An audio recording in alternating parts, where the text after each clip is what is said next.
또 보니까 그동안 우리 고정희 군사님, 김홍준 집사님, 그리고 김기현 형제가 반주자로 수고해 주시는데, 오늘 처음으로 우리 이은희 집사님이 반주를 하셔서 어렵네요. 듣기도 어려운데 반주치 너무 어려웠겠다는데, 우리 수고하신 우리 반주자들, 그리고 찬양대들, 그동안 수고하셨던 우리 친구들,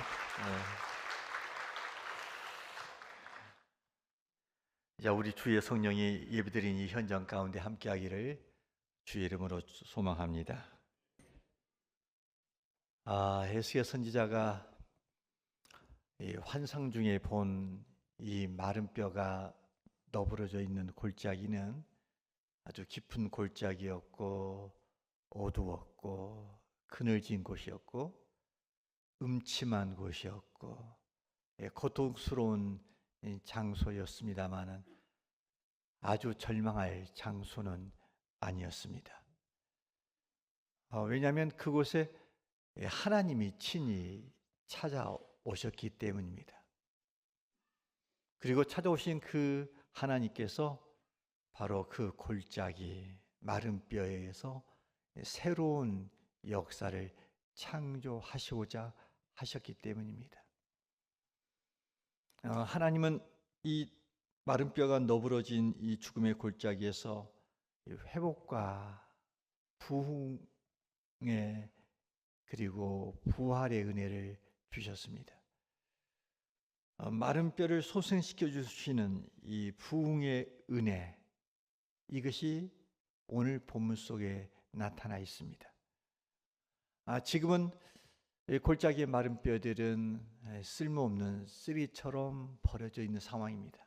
그런데 그 마른 뼈들이 하나님의 군대, 하나님의 용사로 일어서게 됩니다. 이것은 놀라운 하나님의 은혜였습니다. 그 본문을 다시 한번 우리가 되짚어 보겠습니다. 에스겔서 37장 9절 10절이 그렇게 말씀하고 있죠. 함께 읽을까요? 시작. 그러나 나의 종 또 내게 이르시되 인자야 너는 생기를 향하여 대언하라. 생기에게 대언하여 이르기를 주 여호와께서 이같이 말씀하시기를 생기야 사방에서부터 와서 이 죽음을 당한 자에게 붙어서 살아나게 하라 하셨다 하라. 이에 내가 그 명령대로 대언하였더니 생기가 그들에게 들어가매 그들이 곧 살아나서 일어나 서는데 극히 큰 군대더라. 마른 뼈들이 생기가 들어오자 거기에 정말 쓸모없고 마른 뼈들이 큰 군대, 곧 하나님의 용사가 되었다라고 말하고 있습니다. 그 마른 뼈는 아무것도 할 수 없는 존재들입니다. 그런데 그곳에 하나님의 말씀이 임하였고 그 이후에 성령의 생기가 불어오자 하나님이 그것을 통해서 이 마른 뼈를 존귀하게 사용하는 하나님의 용사로 세웠다는 겁니다.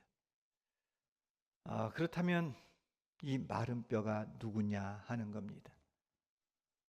우리가 이미 지난주에 말씀을 들었듯이 이 마른 뼈는 다름이 아니라 이 바벨론 포로로 잡혀간 이스라엘 백성들의 영적 상태 그리고 실상을 이렇게 보여주는 모습입니다.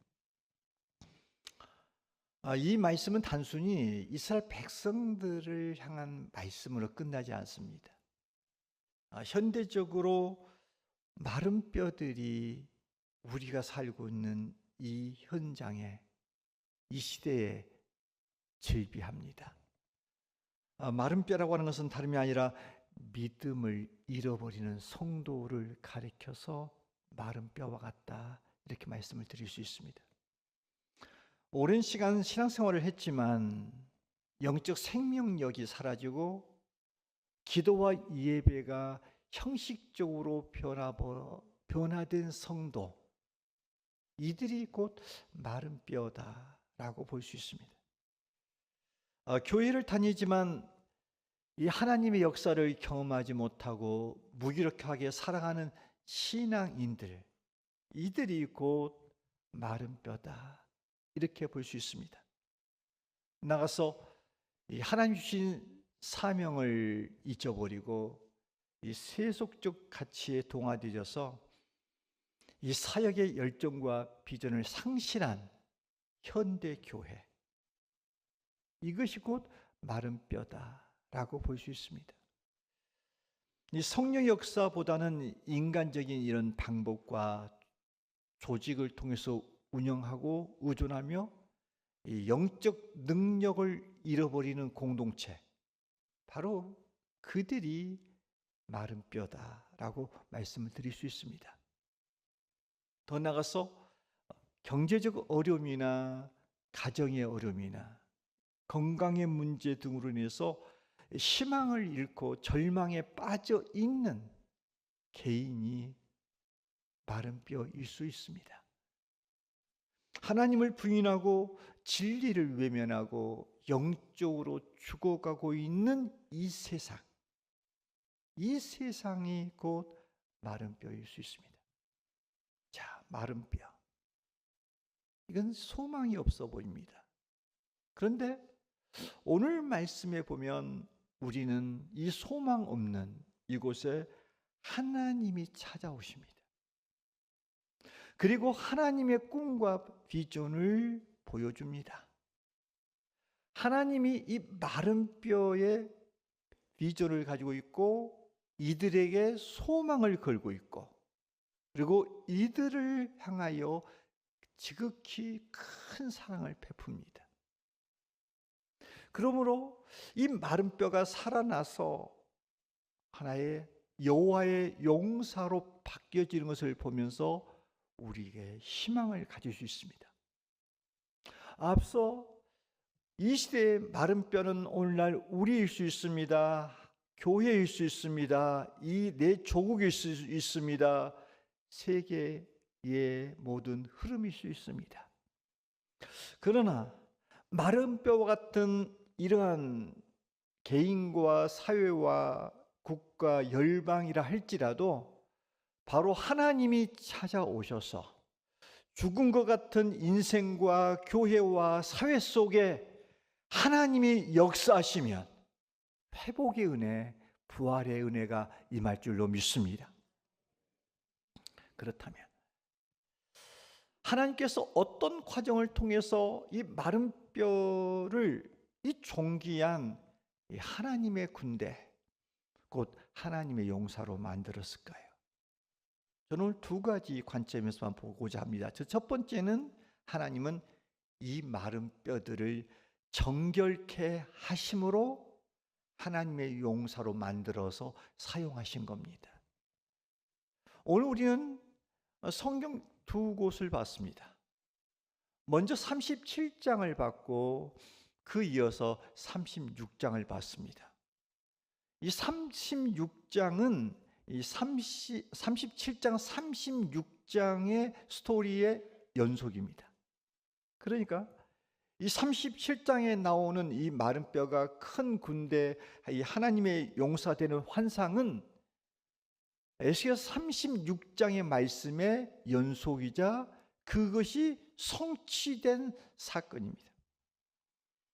그렇다면 우리가 이 36장으로 돌아가 보면 이 하나님의 마른 뼈와 같은 이스라엘 백성들을 사용하기 위해서 제일 먼저 하신 일이 뭐냐면 그들을 정결케 하셨다, 깨끗하게 하셨다 하는 겁니다. 이 부분이 36장 24절 25절에 나와 있습니다. 우리 함께 읽을까요? 시작. 내가 너희를 열국 중에서 취하여 내고 열국 중에서 모아 데리고 고토에 들어가서 맑은 물로 너희에게 뿌려서 너희로 정결케 하되 곧 너희 모든 더러운 것에서와 모든 우상을 섬김에서 너희를 정결케 할 것이며. 하나님은 이스라엘 백성들이 마른 뼈처럼 무력한 원인이 죄에 있음을 하나님은 아셨습니다. 당시 이스라엘 백성들은 우리나라처럼 남과 북이 이렇게 나눠졌습니다.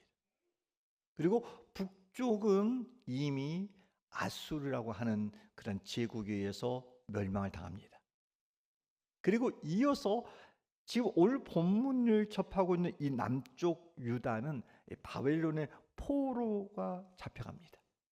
그런데 하나님의 백성이 이렇게 이방인에 의해서 포로가 되어지고 멸망을 받았던 궁극적인 이유가 뭐냐면 바로 그들 안에 죄가 있었기 때문입니다. 그러니까 일찍이 이스라엘 백성들은 불순종의 죄를 범했습니다. 물론 그들은 전통적인 신앙의 분위기 가운데 살고는 있었습니다. 그때는 제사도 있었고 제사장도 있었고 절기도 있었습니다. 그렇지만 실제적인 삶 속에 들어가 보면 그들은 하나님을 경외하지 않았고 도리어 그 문화에 있는 우상을 숭배했던 겁니다. 더 나아가서 참된 하나님 말씀을 전하는 선지자들을 매우 싫어했습니다. 그 메시지가 자신의 실존을 드러내놓고 죄악을 밝히 드러내는 조명과 같은 메시지를 전하는 선지자들을 싫어했습니다. 이 패턴은 현대도 마찬가지입니다. 오늘날 설교 가운데 강단의 설교가 우리의 폐부를 찌르고 실상을 드러내고 우리의 문제를 드러내서 하나님 앞으로 이끌어가는 그런 메시지, 이름하여 선지자적인 메시지보다는 현대의 메시지는 거의 제사장적인 메시지입니다. 성도들의 형편과 처지를 그렇게 인정해주고 위로해주고 격려해주고 그들을 보듬어주는 이런 부분에 대한 제사장 메시지의 설교가 훨씬 많습니다. 설교자 된 저도 마찬가지입니다. 저도 여러분 앞에 강력한 본문에서 말하는 실상을 드러내는 그런 메시지를 전하기가 불편합니다. 듣는 여러분들도 그런 설교를 듣게 되면 뭐라고 생각하냐면 목사님이 야단친다고 말합니다. 목사님이 그 설교를 통해서 우리를 친다 이렇게 말합니다. 더 심하게 말하면 깐다 이렇게 말합니다. 목사님이 감정으로 우리를 까고 있어. 그러기에 이 시대에 여러분 유튜브를 들어보세요. 원색적인 그리스도의 피 묻은 그리스도의 복음과 함께 그 복음 앞에서 철저히 회개하고 하나님 앞에 서야 된다 하는 강력한 메시지를 듣기가 어렵습니다. 그죠? 우리의 삶에 있어서 일어나는 모든 문제를 터치하여서 위로하고 격려하고 세워주고 이런 차원으로 듣고 우리는 그 안에서 참 좋다. 마치 영적으로 자장가처럼 들려지는 메시지 앞에 그래 내가 잘 살고 있지. 이만큼이면 됐어. 이런 차원으로 가고 있었어. 남유다의 실상 그랬던 겁니다. 참된 하나님 말씀을 전하는 선지자들을 싫어했습니다. 그리고 그들을 핍박했고 죽였습니다. 그러면서 하나님의 명하신 이 안식일을 범하고 절기를 지키지 않았습니다. 그 결과 이 남유다나 북쪽 이스라엘이나 그들의 영적 상태는 마른 뼈가 되어 버렸던 겁니다. 그런데 하나님이 이들을 회복시키시고 부흥시키시고 부활시키기 위해서 첫 번째 했던 일이 뭐냐면 그들에게 맑은 물을 뿌려서 정결케 했다는 겁니다.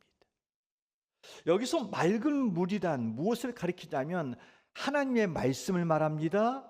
그리고 성령의 생수를 말합니다. 그리고 예수 그리스도의 보혈을 의미합니다.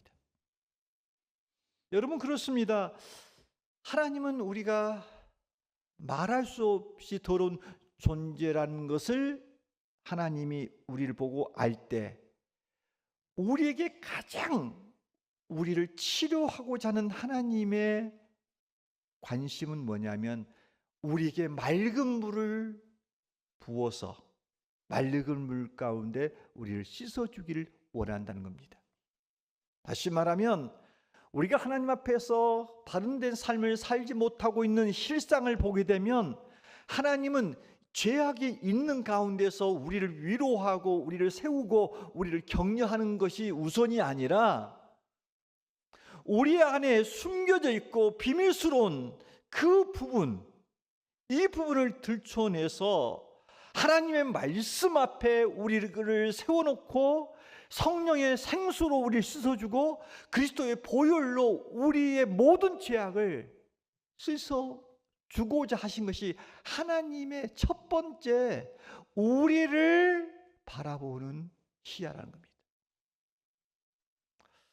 하나님께서 이스라엘 백성들을 모든 더러운 것에서와 모든 우상을 섬김에서 그들을 정결케 함으로 비로소 하나님의 군대, 하나님의 용사로 일으켜 세워줬던 것입니다. 보배롭고 존귀한 주사랑 가족 여러분, 우리가 살고 있는 이 시대 속에 우리는 크리스찬입니다. 곧 하나님의 백성들입니다. 비록 우리가 땅을 딛고 사나 우리의 신분은 하나님의 백성입니다. 그런데 하나님의 백성된 우리가 실제적인 삶의 영역에서 들어가 보면 이게 무기력합니다. 믿음을 가지고 삶의 영역에서 승리하고 모든 영적 전쟁에 승리하는 삶보다는 우리가 주일날 와서 주 앞에 드려지는 기도가 보편적으로 하나님 앞에서 잘못 살았습니다, 용서해 주세요, 이 내용이 더 많습니다. 하나님의 백성으로서 영적 전쟁에서 우리가 이렇게 승리했습니다, 하나님 죄악을 이겼습니다, 내 삶의 영역에서 이렇게 정령이 하나님의 이름으로 이겼노라고는 승리의 보고서를 가지고 나와서 하나님 앞에 자랑스럽게 드리기보다는 우리의 많은 성도들이, 기도의 많은 퍼센트가 절대적인 실패와 낭패와 넘어짐과 이 부분의 이야기가 너무 많습니다. 우리뿐만 아니라 우리가 살고 있는 이 사회를 보십시오. 우리가 지금 겪고 있는 정치를 보십시오. 경제를 보십시오. 이 모든 것들을 봤을 때 우리는 이것이 산처럼, 태산처럼 커 보입니다. 그런데 우리는 이 안에서 아무런 힘을 발휘할 수가 없는 그런 상황입니다. 우리의 처절한 연약함, 시대적인 상황 앞에서 정령이 하나님의 백성으로서 아무것도 해낼 수 없는 이 상황에서 우리가 이 시간에 가장 먼저 주목해야 될 것은 뭘까요? 이런 상황과 이 문제들을 해결하기 위한 시도와 방법과 이런 것들에 대한 도모일까요? 우리는 이 상황에서 우리의 무기력함과 우리가 살고 있는 이 사회와 조국의 문제 앞에서 그 안에서 왜 이런 일들이 일어나고 있는가를, 그 원인을 찾을 때 만에 하나 우리의 일상이나 우리의 사회나 조국의 모든 문제가 하나님 앞에서 바르게 살지 못하면서 오는 문제라고 판단되어지면, 그렇게 느껴지고 그렇게 주님이 말씀하시면 내 조국의 문제를 바라보며 진정 이 땅에 그의 백성들이 돌이켜 주 앞에 오지 못함을 통해서 내 민족이 흔들리고 있다는 이 하나님 앞에서 살지 못하고 있는 우리의 문제란 것이 진정 발견된다면, 여러분, 우리가 해야 할 일이 뭡니까? 우리는 정직하게 하나님 앞에서 엎드려 통회하며 죄의 용서함을 구해야 될 줄로 믿습니다. 여러분, 역사를 주관하신 분은 하나님이십니다. 하나님의 뜻과 섭리와 주권에서 아무런 상관없는 사건은 이 땅 위에 일어나지 않습니다. 그런데 우리는 이 시기에 우리를 돌아봐야 됩니다. 생각 없이 걷던 우리의 가던 길을 멈춰 서야 됩니다. 그리고 자꾸만 이 땅의 것들을 추구하고 붙잡고자 주목했던 우리 시선을 잠시나마 돌이켜 우리의 안을 살펴봐야 됩니다. 우리 안에 잘못된 것이 무엇인가? 이 부분을 봐야 됩니다. 만일 우리 안에 하나님과의 관계에서 깨짐에서 오는 문제라고 한다면 우리는 그 깨달음이 왔을 때 하나님을 향해서 방향을 틀어야 됩니다.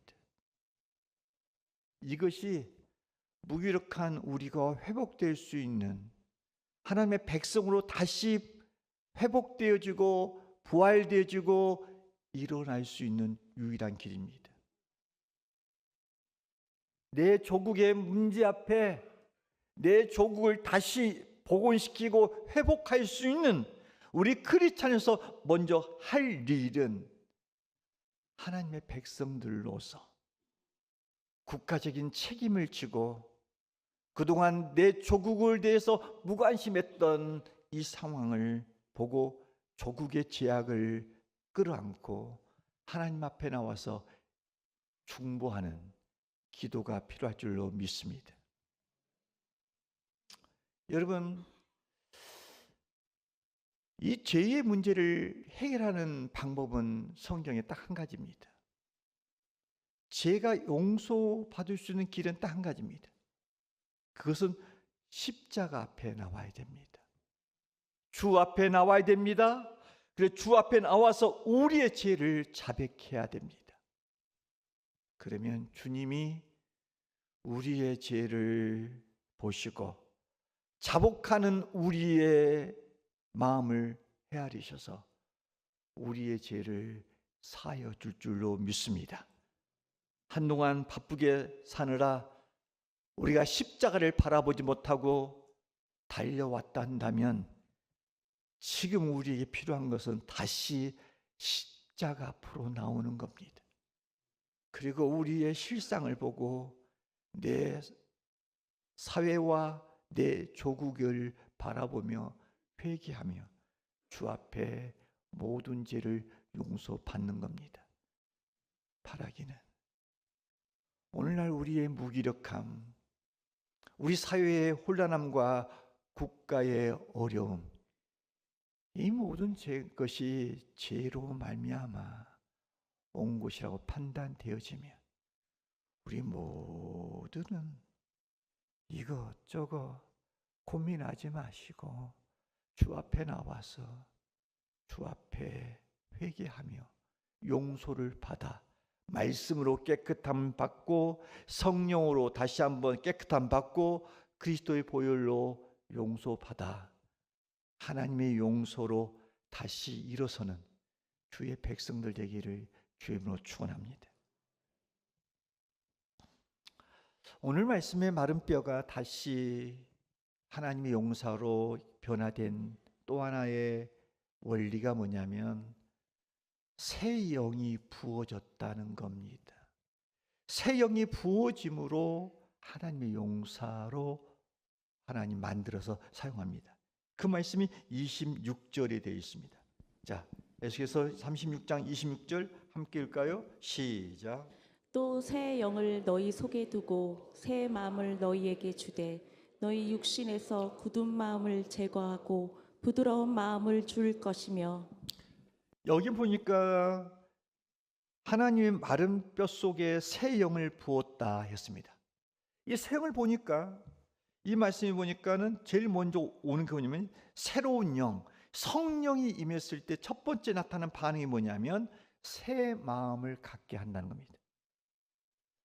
그러니까 이전에 굳은 마음이 이제 부드러운 마음으로 바뀌었다 하는 겁니다. 그리고 두 번째 나타나는 현상이 있습니다. 성령이 오시면 우리의 마음이 바뀝니다. 그리고 또 하나의 역사가 뭐냐면 27절에 나와 있는데 이게 뭐냐면 성령이 오시면 말씀을 지켜 행할 능력을 공급받게 된다는 겁니다. 말씀을 지켜 행할 능력을 공급받게 된다. 자, 27절 함께 읽어볼까요? 시작. 또 내 신을 너희 속에 두어 너희로 내 율례를 행하게 하리니 너희가 내 규례를 지켜 행할지라. 여러분, 우리의 신앙생활에서 가장 큰 고민이 뭡니까? 말씀을 듣고도 실천하지 못하는 무기력함입니다. 기도를 하고 싶어도 기도가 안 된다는 겁니다. 말씀을 읽어도 말씀을 들어도 감동이 안 된다는 겁니다. 죄를 끊고 싶은데 반복적으로 연약함 속에서 우리가 머물러 있다는 겁니다. 그런데 오늘 말씀 보니까 하나님이 주의 영을 우리에게 두시면 나타나는 결과가 뭐냐? 너희가 내 규례를 지켜 행하게 될 것이다. 이렇게 말씀하고 있습니다. 그러니까 성령이 우리에게 부어지면 말씀을 순종할 수 있는 그 능력이 우리 안에서 일어난다는 겁니다. 우리가 성령으로 충만하지 않으면 우리는 내가 그 말씀을 붙잡고 살아가려고 합니다. 내가 그 말씀 붙잡고 살아갈 때 말씀을 지켜낼 수가 없습니다.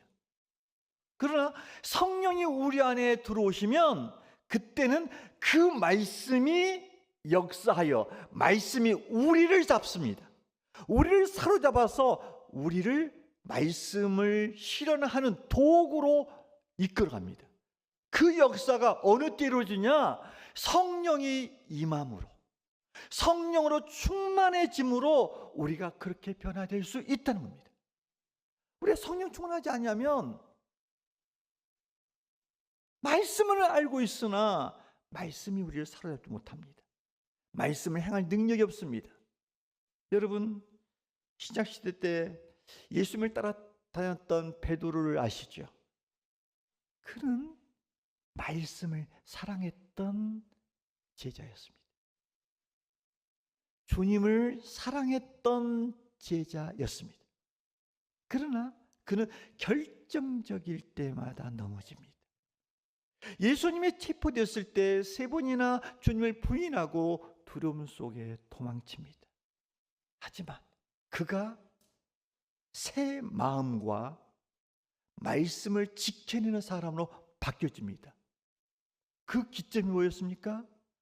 오순절날 성령이 임하자, 오순절 성령 강림으로 그가 성령 충만케 되어지자 베드로가 완전히 변화되어집니다. 이전에는 몇 사람들 앞에서 이렇게 예수를 부인했던 그가 수천 명 사람 앞에서 담대하게 복음을 전하게 됩니다. 핍박과 어려움 속에서도 예수 그리스도의 증인된 삶을 살게 됩니다. 그가 이런 변화가 어디서 왔습니까? 자신의 결심입니까? 그게 아니에요. 성령이 임하시고 성령이 능력으로 함께 하시고 성령이 그를 붙잡아 줬을 때에 비로소 그가 마침내 승리의 삶을 살 수 있었다는 것입니다. 여러분, 그렇습니다. 성령이 오시면 두려움이 사라지고 말씀이 힘이 되어 삶 속에서 실천할 수 있는 능력이 공급될 줄로 믿습니다.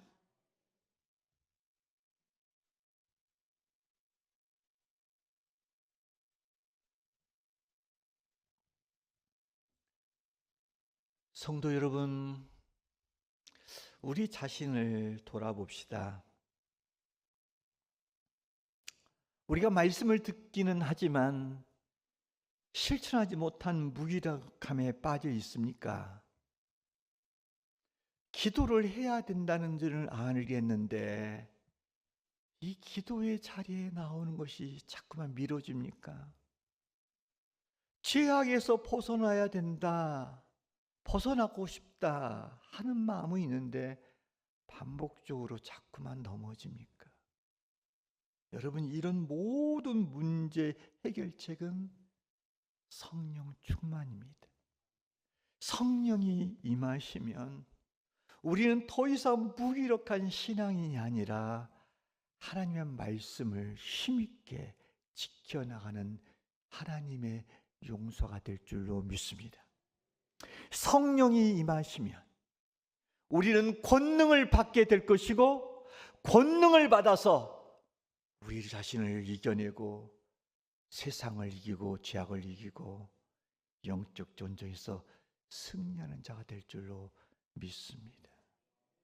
그러므로 마른 뼈와 같은 나의 인생이 하나님의 용사로 세워져서 주의 나라와 주의 영광을 위하여 빛을 발하며 살기를 원하십니까? 그렇다면 위로부터 성령의 기름 부으심을 받아 말씀을 지켜 행함으로 말미암아 영적 전쟁에서 늘 승리하는 주의 용사들 되기를 주의 이름으로 축원합니다. 자, 오늘 우리는 이 말씀에서 이 하나님의 용사가 되는 두 가지의 하나의 주님이 처방이 있었습니다. 제 문제가 해결돼야 된다 그럽니다. 하나님의 용사로 살려면 죄 문제가 해결돼야 된다. 두 번째, 성령으로 충만해져야 된다, 이렇게 말합니다. 그런데 우리에게서 아까 죄의 문제는 주 앞에 나와서 하나님 앞에 회개하면 죄의 문제는 해결됩니다. 그런데 이 성령의 충만은 어떻게 이루어지는 겁니까? 성령으로 충만하고 싶어요. 오늘 말씀처럼 내가 말씀을 행할 만한 능력을 공급받고 싶어요.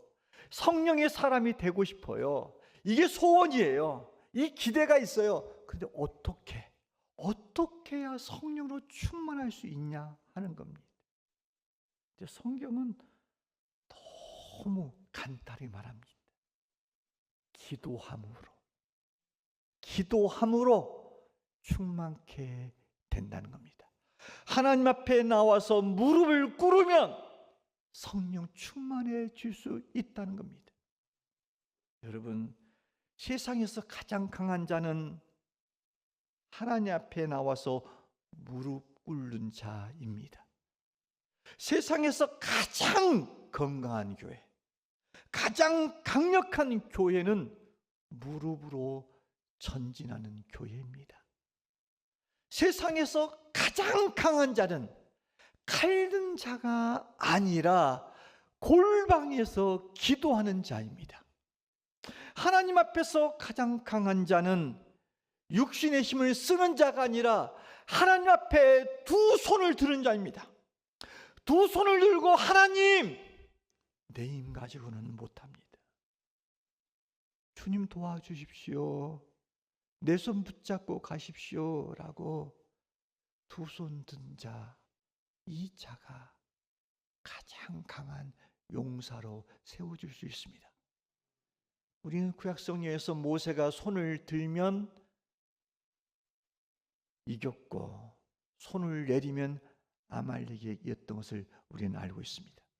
그러기에 세상에서 가장 강한 자는 세상 것들을 무장한 사람들이 아니라, 칼을 든 자가 아니라 기도하는 자입니다. 하나님 앞에서 강한 자는 육신의 힘을 쓰는 자가 아니라 하나님 앞에서 두 손 들고 나오는 자입니다. 그러므로 여러분, 하나님 앞에서 강한 자로 쓰임받기를 원하십니까? 두 손 다 들고 주 앞에 나오기를 주의 이름으로 축원합니다. 오늘 읽었던 이 36장의 말씀에 보면 하나님께서 이 마른 뼈와 같은 이스라엘 족속들을 회복시키고 그 민족을 축복에 대한 메시지를 쭉 말씀하고 있습니다. 그런데 그 축복의 약속이 어느 때에 이루어지냐면 그게 기도를 통해서 이루어지고 있다 하는 것을 보여줍니다. 여러분 36장 36절에서 38절 말씀을 함께 읽어볼까요? 이 속에서 하나님이 이스라엘 백성들을 향하는 기대와 소원과 축복의 메시지를 기억하면서 한번 들어보세요. 자, 함께 읽습니다. 시작. 너희 사방에 남은 이방 사람이 나 여호와가 무너진 곳을 건축하며 황폐한 자리에 심을 줄을 알리라. 나 여호와가 말하였으니 이루리라. 주 여호와께서 이같이 말씀하셨느니라. 그래도 이스라엘 족속이 이같이 자기들에게 이루어 주기를 내게 구하여야 할지라. 내가 그들의 수요를 양떼같이 많아지게 하되 제사 드릴 양떼 곧 예루살렘이 정한 절기의 양무리같이 황폐한 성읍을 사람의 때로 채우리라.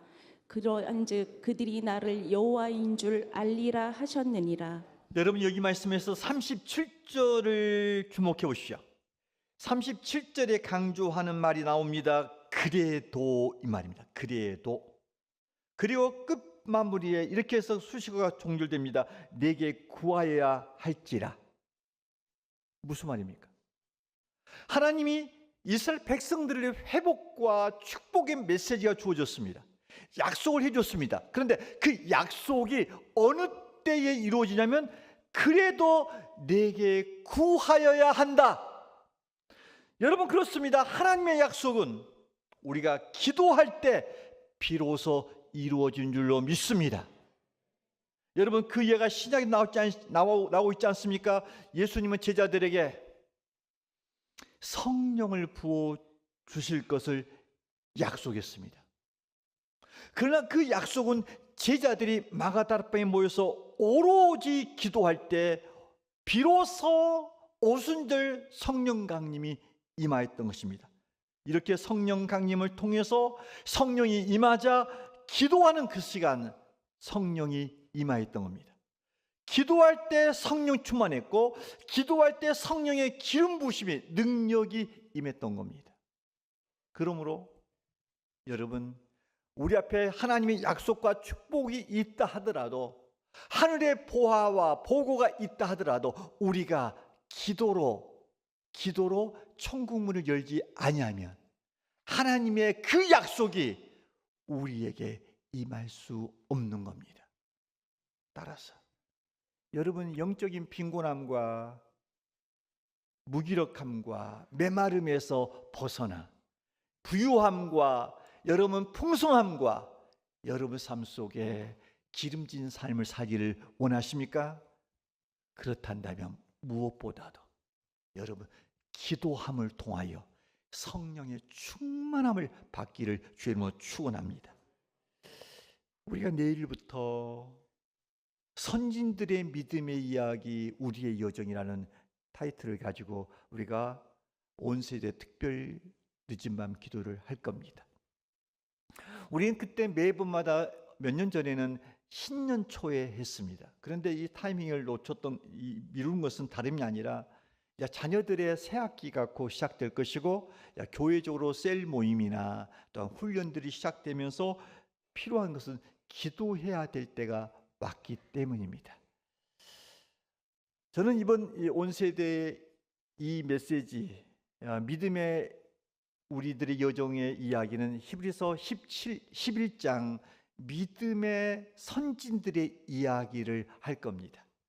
거기서 나오는 인물들을 통해서 우리가 믿음의 여정을 어떻게 해가야 될 것인가를 본받기를 원합니다. 바라기는 우리의 심령이 지금 메마른 마른 뼈와 같은 상황이라 할지라도 우리 교회가 무기력한 상태에 있을지라도 우리가 이번 기회에 주 앞에 나와 우리 자신을 주 앞에서 비춰봐서 참으로 우리 안에 점과 흠과 허물이 있다면 이걸 주 앞에 내어놓고 회개함으로 정결하게 씻음을 받고 주의 영으로 충만케 되어짐으로 말미암아 우리가 새 마음을 얻고 말씀을 지켜 행할 수 있는 능력을 덧입어서 이 시대에 하나님의 용사로 세움받아 능력 있는 삶을 살아가는 주사랑 교우도 되기를 주의 이름으로 축원합니다.